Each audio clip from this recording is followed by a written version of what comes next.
नमस्कार, मैं हूं आपके साथ पूर्णिमा मिश्रा। हमारे खास प्रोग्राम क्या कहते हैं नरेंद्र मोदी में आज आपको सुनवाएंगे पीएम मोदी का वो ऐतिहासिक भाषण जो उन्होंने 7 अप्रैल 2011 को अहमदाबाद में दिया। अपने भाषण में मोदी जी ने कहा कि अहमदाबाद एक ऐसा शहर है जिसमें मिल उद्योग ही एक उद्योग था और इस शहर की कोई वैश्विक पहचान नहीं थी, लेकिन 50 साल पहले IIM का शुरू होना और धीरे धीरे उसने जो अपनी पोजीशन एक्वायर की, उसका परिणाम यह हुआ कि अहमदाबाद की ग्लोबल पहचान बनी और अहमदाबाद को ग्लोबल पहचान देने में IIM का अहम रोल रहा। हम लोग इस स्वर्णिम जयंती अवसर पर मिले हैं। IIM को मैं एक अलग नजरिए से हमेशा देखता आया हूं। दुनिया के शहर बनने के पीछे कोई न कोई इतिहास होता है। शायद अहमदाबाद एक ऐसा अपवाद रूप शहर है जिसे मजदूरों ने बनाया है। यह शहर मिल मजदूरों की आबादी वाला शहर रहा। इसका पूरा जीवन का मेन स्ट्रीम मिल मजदूरों की जिंदगी थी और मिल उद्योग यही एक उद्योग था यहां, और इसलिए इस शहर की कोई वैश्विक पहचान नहीं बनती थी। टेक्सटाइल को छोड़कर के इस शहर को कोई जानता नहीं था, लेकिन 50 साल पहले जब IIM का शुरू होना और धीरे धीरे उसने जो अपनी पोजीशन एक्वायर की, उसका परिणाम हुआ कि अहमदाबाद की ग्लोबल पहचान बन गई और अहमदाबाद को ग्लोबल पहचान देने में IIM का रोल रहा। बहुत बड़ा कंट्रीब्यूशन रहा और उसी के कारण, वरना हम एक मजदूरों का शहर, झुग्गी झोपड़ी चालियों का शहर, उसमें से एकदम से हम बाहर आए और एक नई पहचान बनी। और उस अर्थ में गुजरात की विकास यात्रा में बहुत बड़ा कंट्रीब्यूशन उनके यहां होने के कारण भी हुआ है। उनके अपने प्रयास और पुरुषार्थ के कारण दुनिया भर में यहां से जो स्टूडेंट्स गए तो यहां की पहचान लेकर के गए, यहां का परिचय लेते गए, यहां की यादें लेके गए, और वो सब मिला जुला करके आज हमारा बहुत बड़ा फायदा उस परंपरा के कारण हो रहा है। मैं तो गुजरात स्वर्णिम जयंती अवसर मना रहा है तो हम हमारी इस पूरी यात्रा की तरफ नजर करते रहते हैं। हम सबको भारत के तिरंगे झंडे का बहुत स्वाभिमान है, बहुत गर्व है, और इस तिरंगे के लिए हम बड़े शान के साथ, गर्व के साथ जीते हैं। हर देशवासी, हर गुजराती के दिल में ये तिरंगा रंग है। लेकिन मैंने गुजरात में इस तिरंगे को, गुजरात की धरती को रंगने का प्रयास किया है। गुजरात ने सबसे पहले श्वेत क्रांति की, अमूल के साथ एक पहचान बनी, और सफेद रंग की जगह हमने श्वेत क्रांति के माध्यम से दुनिया के सामने अपना एक भाव को, उस इमोशंस को एक्शन में ला करके दिखा दिया।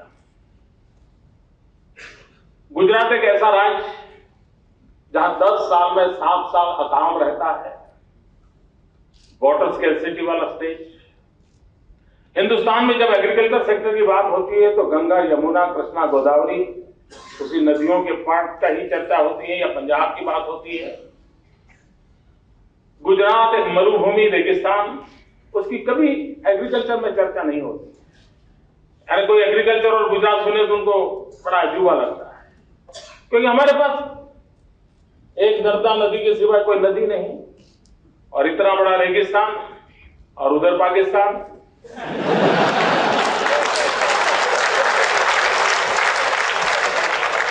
ये हमारा गुजरात, और उसके कारण उसमें हमारी पहचान नहीं थी। लेकिन 2001 और 2010 पूरा 10 साल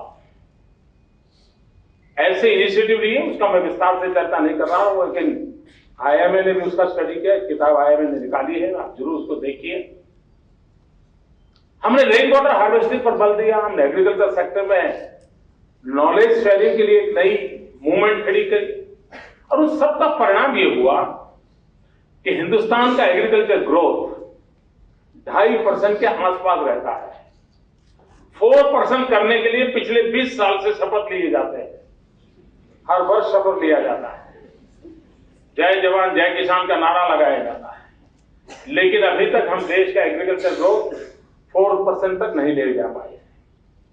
मित्रों, मुझे संतोष के साथ कहना है कि गुजरात ने ये पूरे दशक 2001 to 2010 हमारा एग्रीकल्चर ग्रोथ रेट रहा है 9.6%।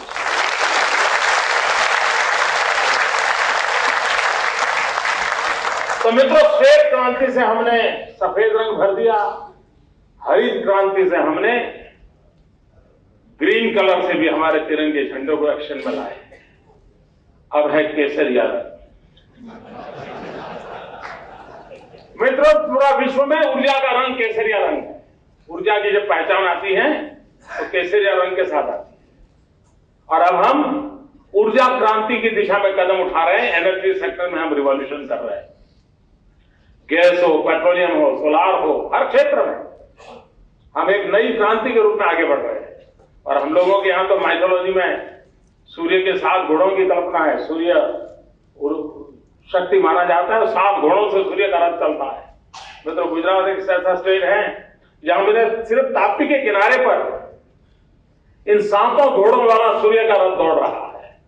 वहां न्यूक्लियर एनर्जी की व्यवस्था है, वहां सोलार है, वहां विंड एनर्जी है, वहां थर्मल है, वहां हाइड्रो है, वहां क्लीन एनर्जी है, वेस्ट वाटर से ट्रीटमेंट करके हम कर रहे हैं, लिग्नाइट है, यानी हर प्रकार से बिजली पैदा करने का काम अकेले नर्मदा के तट पर हो रहा है। और मुझे याद है, जिस समय मैं गुजरात में मुख्यमंत्री के रूप में आया था, उस समय हमारे पास जो टोटल बिजली थी, हो सकता है 1-2 साल में उतनी बिजली तो हम देश में उसका बिजनेस करेंगे, बेचेंगे। गुजरात हिंदुस्तान का पेट्रोलियम कैपिटल बन चुका है। हम सोलार में दुनिया का कैपिटल बनेंगे। दोस्तों, आपको गर्व होगा। Gujarat will be the world capital. और जिस प्रकार से हमने रिन्यूएबल एनर्जी के लिए एक कदम उठाए हैं और जिसको पूरे हिंदुस्तान में उसकी सराहना हो रही है और दुनिया भर के लोग हमारे साथ जुड़ रहे हैं, तो हमें केसरिया रंग इस ऊर्जा के रिवॉल्यूशन से, एनर्जी सेक्टर के रिवॉल्यूशन से हम बढ़ रहे हैं। मित्रों, औद्योगिक विकास में आज गुजरात की अपनी एक पहचान बन गई है। बहुत तेजी से गुजरात औद्योगिक विकास में आगे बढ़ रहा है। लेकिन मैं देख रहा हूं कभी कभी जो लोग और राज्यों में जाकर के आते हैं तो मुझे पूछते हैं पहला सवाल कि मोदी जी सब्सिडी क्या देंगे। ये आप जो सीईओ है वो भी अपने मालिकों को बताते होंगे, यार जरा ये पूछना गुजरात सब्सिडी क्या देता है। और आमतौर पर इन्वेस्टर्स को अभी तो धीरे धीरे कम हो गए हैं मेरे यहाँ, वरना पहला सवाल यही होता था सब्सिडी क्या देंगे। तो मैं सबको कहता हूं, भाई मैं किसी को सब्सिडी नहीं देता हूं, मैं आपको सीढ़ी देता हूं, बस चढ़ते रहिए ऊपर। आप में जितना दम है ऊपर चले जाइए। मित्रों, हम एक डेवलपमेंट फ्रेंडली एनवायरमेंट, एक पॉलिसी ड्रिवन स्टेट होने के कारण, पॉलिटिकल स्टेबिलिटी होने के कारण, पॉलिसी में स्टेबिलिटी होने के कारण कोई भी व्यक्ति बहुत जल्द डिसीजन ले सकता है। उसको अपने इन्वेस्टमेंट की सिक्योरिटी तुरंत महसूस होती है और वो अपने आप इसका फायदा उठा सकता है। तो हमने इस प्रकार का एक एनवायरमेंट बनाया है जिसके कारण आज गुजरात विकास की यात्रा में तेजी से आगे बढ़ रहा है। मित्रों, जिस प्रकार से इंडस्ट्रियल डेवलपमेंट हो रहा है, एग्रीकल्चर सेक्टर पर डेवलपमेंट हो रहा है, लेकिन हम नेक्स्ट जनरेशन के लिए भी हमें सोचना होता है। और हम कितनी बारीकी से काम, मैं इंक्लूसिव शब्दों को मैं बहुत बार सुनता रहता हूं। मैं नहीं जानता हूं कि ये सचमुच में क्या कहना चाहते हैं इंक्लूसिव वाले। हम भी बोलते हैं, हमारी सरकार भी बोलती है। मतलब मेरा उसका मीनिंग बड़ा अलग है। मैं आपको उदाहरण देना चाहता हूं। आपको ये पता होगा, गुजरात में वाइब्रेंट इवेंट होता है, बहुत बड़ा इवेंट हो जाता है, दुनिया के इतने देश के लोग आ जाते हैं, इतने बिलियंस ऑफ डॉलर का इन्वेस्टमेंट हो, सब बातें सुनते आपको। लेकिन इसके लिए मेरा समय जाता है 2 साल में एक बार, और वो भी 2 दिन। 2 साल में एक बार, वो भी सिर्फ 2 दिन। मेरा पक्का है 2011 12-13 जनवरी, देन 2013 12-13 जनवरी, देन 2015 12-13 जनवरी, ऐसा फिक्स। जबकि मैं अभी इन दिनों मेरे राज्य में काम चल रहा था, अभी 6 दिन पहले पूरा हुआ, पशु आरोग्य मेला कर रहा था। 2700 कैटल कैंप किए, उनके हेल्थ चेकअप का बहुत बड़ा अभियान चलाया, और ये मैं पिछले 5 साल से लगातार कर रहा हूं। और उसका परिणाम ये आया है कि मेरे राज्य में छोटा सा भी वेदर चेंज होने के कारण, थोड़ा ज्यादा पानी भर जाने के कारण, अगर 5-7 दिन लगातार बारिश रही, तो हमारे यहां कैटल में 163 डिसीज ऐसे थे जो तुरंत उभर करके आते थे और पशु हमारे मरते थे। ये लगातार काम करने का परिणाम ये हुआ है, आज मेरे राज्य में से 112 डिसीज टोटली इरेडिकेट हो गए। अब ये इंक्लूसिव ग्रोथ में ये आता है नहीं आता मुझे मालूम नहीं है, लेकिन मेरे लिए वो भी महत्वपूर्ण रखता है। मित्रों, आपने इतना सारी पढ़ाई लिखाई की, आप IIM में पढ़ करके गए, बाहर भी बहुत कुछ कोर्सेज किए होंगे, आपने कभी नहीं सुना होगा कि पशु को भी कैटरेक्ट होता है। इंसान तो कैटरेक्ट का ऑपरेशन करवाता है।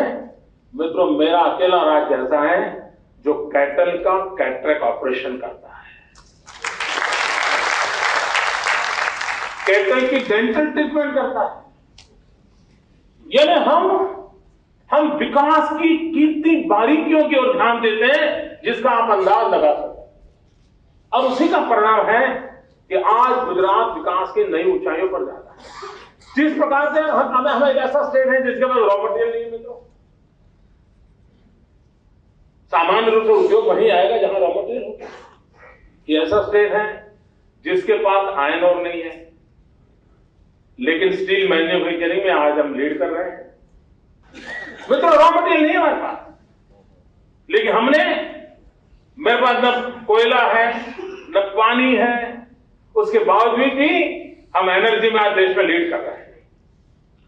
तो मित्रों, कभी कभी हम किस प्रकार से नीतियों को बनाते हैं, किस प्रकार से डेवलपमेंट फ्रेंडली एनवायरनमेंट क्रिएट करते हैं, किस प्रकार से प्रोएक्टिव पॉलिसीज को हम बल देते हैं, वो होती हैं जो एक by and large investor community को विश्वास देती हैं।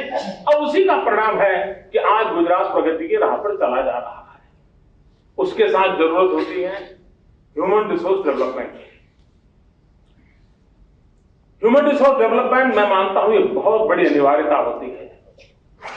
और भारत जैसा देश, 100 करोड़ का देश, अगर हमने प्रारंभ से ही ह्यूमन रिसोर्स को एक शक्ति रूप में माना होता तो आज देश कहीं से कहीं पहुंच गया होता। मित्रों, हमने आजादी के पहले आजादी के लिए जो आंदोलन का भाव पैदा किया था, स्वराज्य के लिए जो स्पिरिट पूरे देश में फैलाया था, अगर वैसा ही स्वराज्य के लिए हम आजादी के बाद फैला देते तो आज विश्व में हम बिल्कुल नंबर 1 पर होते। देर नहीं लगती, हमारे पास सब कुछ है।